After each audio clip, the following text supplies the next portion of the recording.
Okay, everyone, welcome to today's lesson. This lesson begins on page 5 in your notes. And what we're going to look at today is graphing parabolas. Now, you'll recall that in our last lesson, we were making rough sketches of parabolas.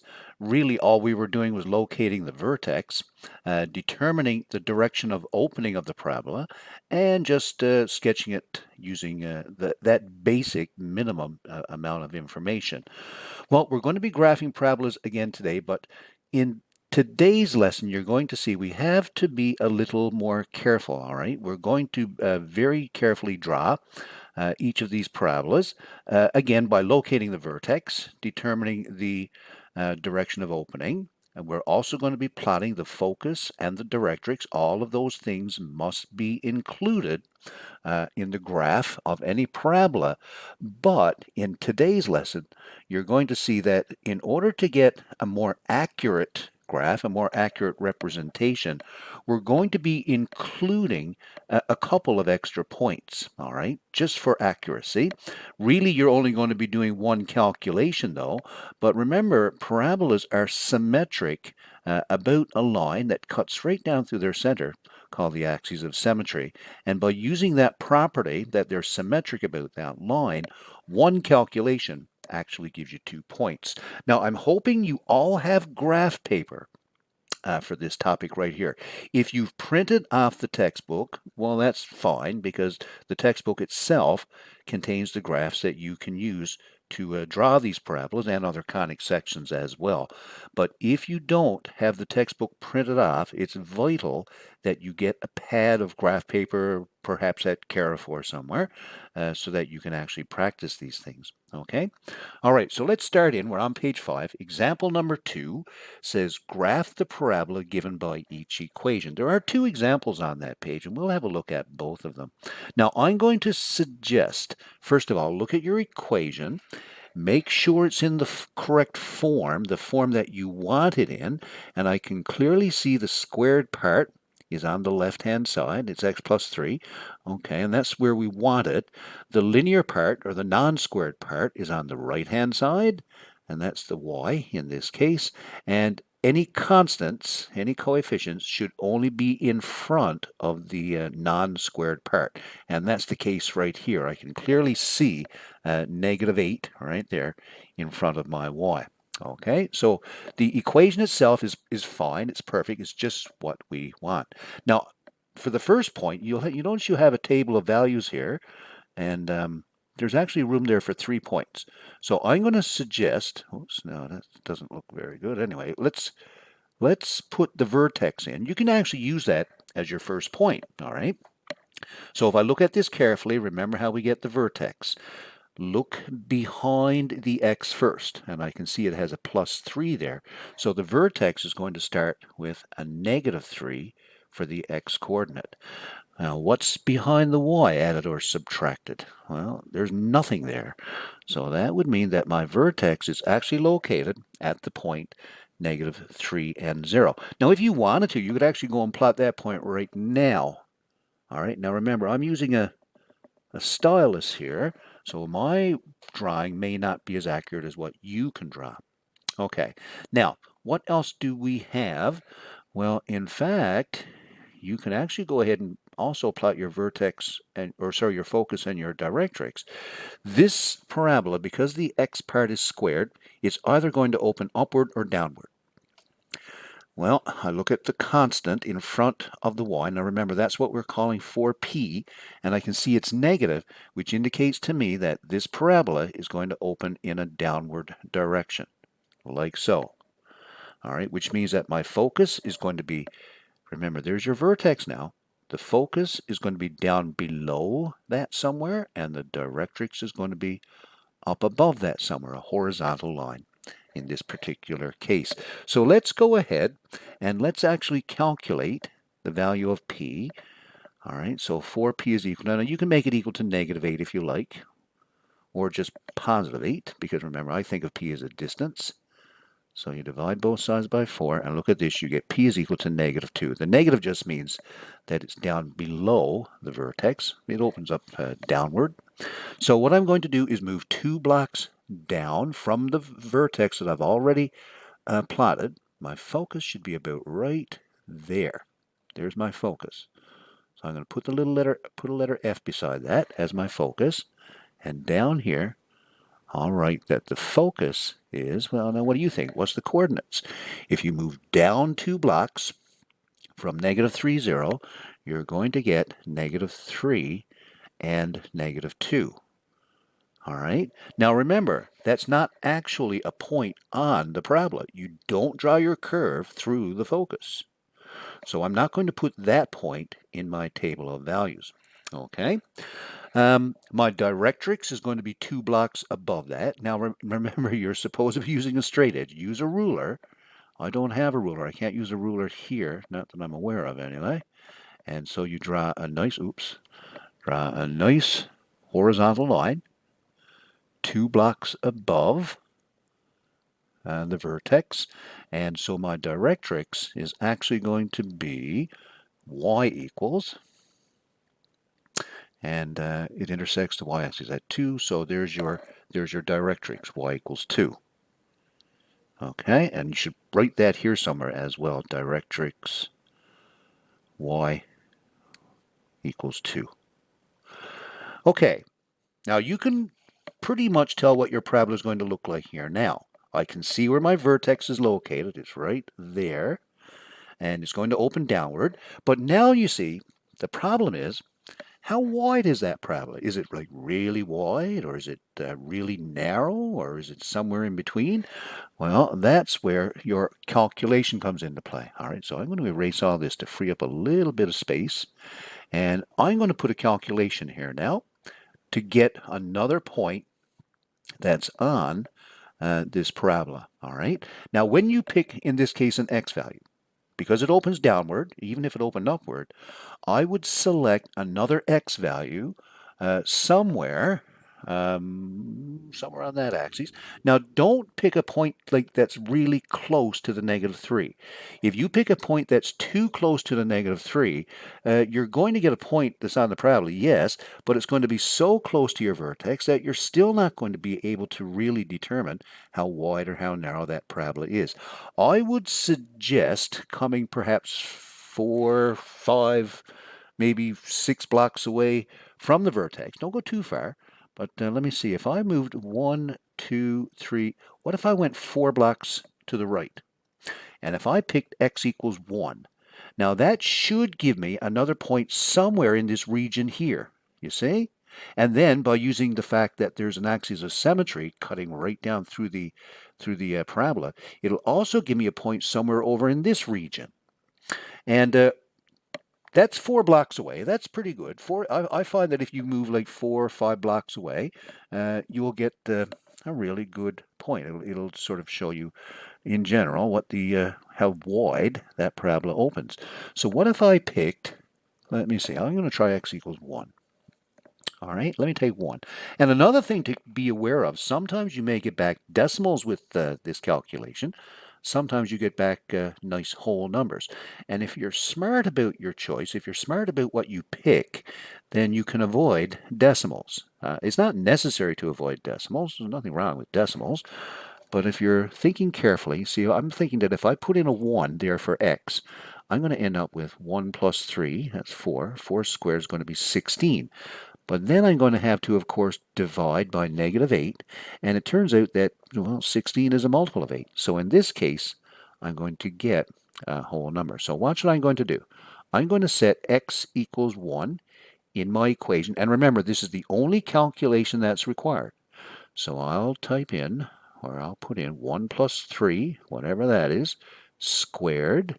And that's going to equal negative 8 multiplied by y.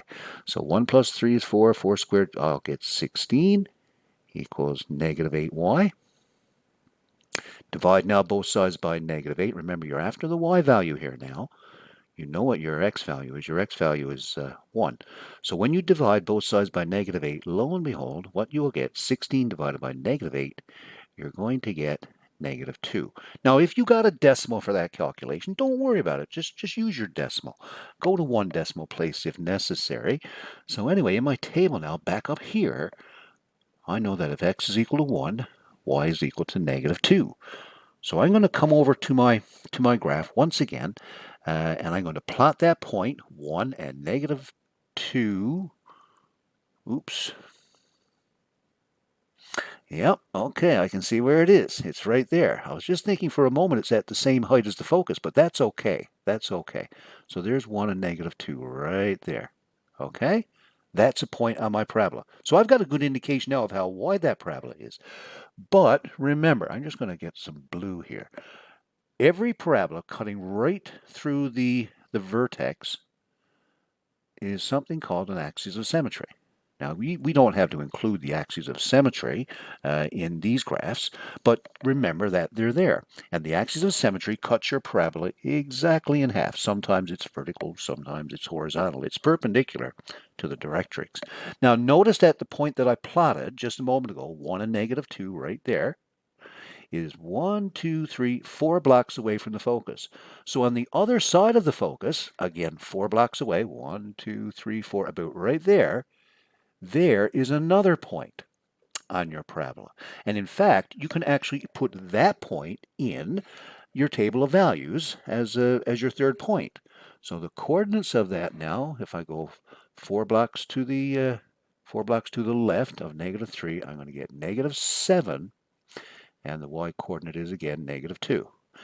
And that should be plenty of points right there. That's good enough. Now, you could include more if you wanted to, but if you carefully now draw your parabola through those 3 points, that's a fairly accurate representation of that parabola. So as carefully as you can now, using a nice smooth curve, one side is something like that. Now go right to the edge of your graph. I kind of had to stop there because of my computer screen, but go right to the edge of your graph. And the other side, let me fix that a little bit, is going to look something like that right there. Okay, now remember, go right to the edge of your graph and make sure you include arrows on the end of your curve. And that's fine, everyone. That's absolutely fine right there for the first graph. Okay, notice I did a calculation. I actually showed my calculation for one of the points in my table of values, and then using the fact that the axis of symmetry cuts my parabola exactly in half, I got 2 points really for the price of 1 is what happened, okay?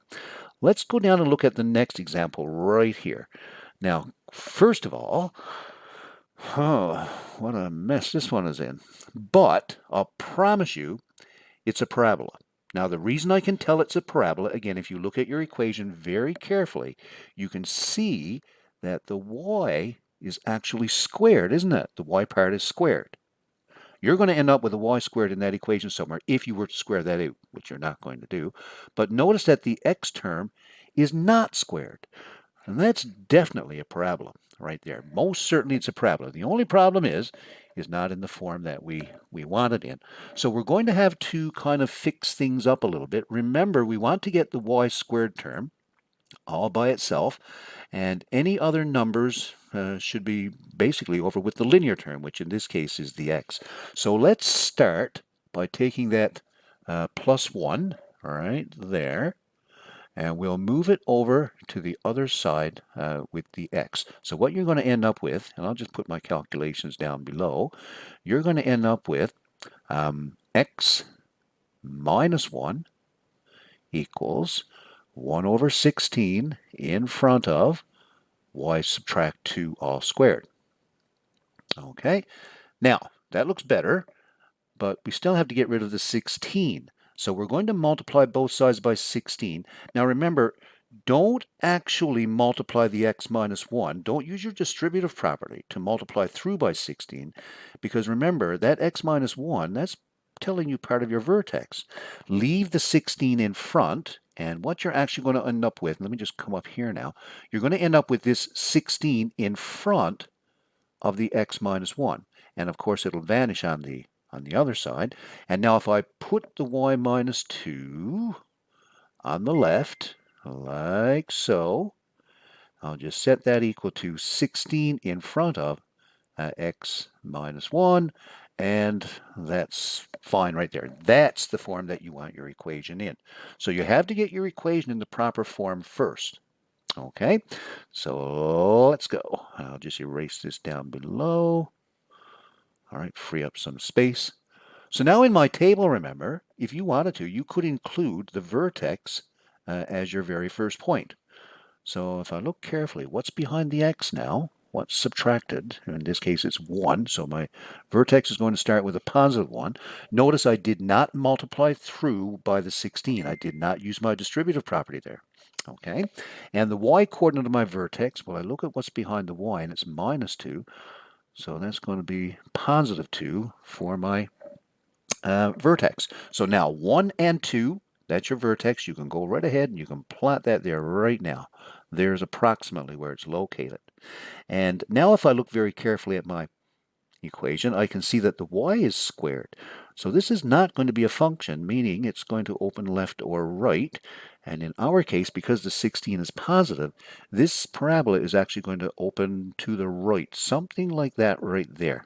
Okay? And now I can locate where my focus is. I can locate my directrix, which is a vertical line in this case, and I can actually go ahead and plot them both. So let's do the calculation for the p. And now remember, I set that equal to whatever this constant is right there. And it's just 16. I'll divide both sides by 4. We're going to get a nice whole number this time. And p is actually equal to positive 4.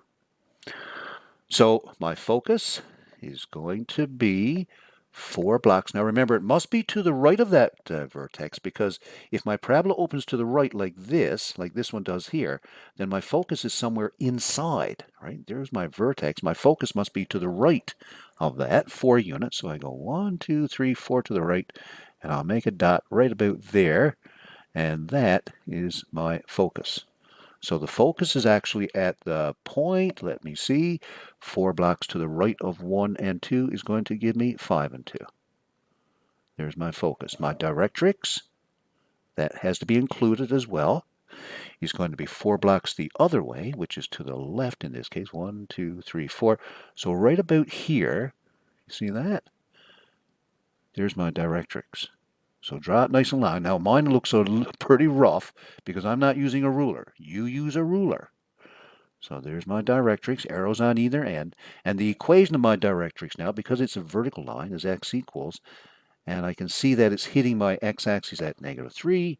Well, by golly, that's your directrix, okay? X equals negative 3. X equals negative 3. And this is looking pretty good so far. I've got my vertex, I've got my focus, and I've got my directrix. Now, the only other thing is we need another point, okay?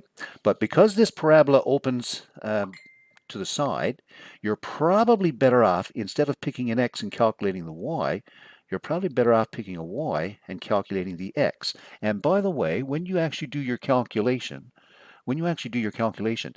you can use this form of your equation if you want, the initial form, it doesn't really matter, or you can use this form of your equation, because remember, if you've done your calculations correctly, they're really the same equation, whichever form you think would be easier to put it into. Probably would be easier to put it into the original one, wouldn't it? But that's up to you, whichever one you want to put it into. Just be careful with your calculations. So I'm going to pick a y value now, not an x. I'm going to pick a y value. You already saw this. Because if it opens to the side, and if you look at your equations carefully, you can see that it's actually simpler to put in a value for y, work that out, and get your x from there. In fact, yeah, that first equation, that's probably the simplest one for calculation-wise to put your y value in. Again, now the y value here, everybody, was 2, wasn't it, right there? The y-axis was 2. Well, again, I'm going to move a few blocks from 2. Don't pick y equals 3 or y equals 1. That's a little too close. I'm going to suggest you move 3 or 4 blocks away. In fact, I'm going to go 4 blocks away. 2, 3, 4, 5, 6. I'm going to go right there. You see that? Now there's y equals 6. So I'm going to put a 6 in for y, and I'll get an x value. And remember, I'll use then the axis of symmetry, which in this case is a horizontal line, to get a point for free.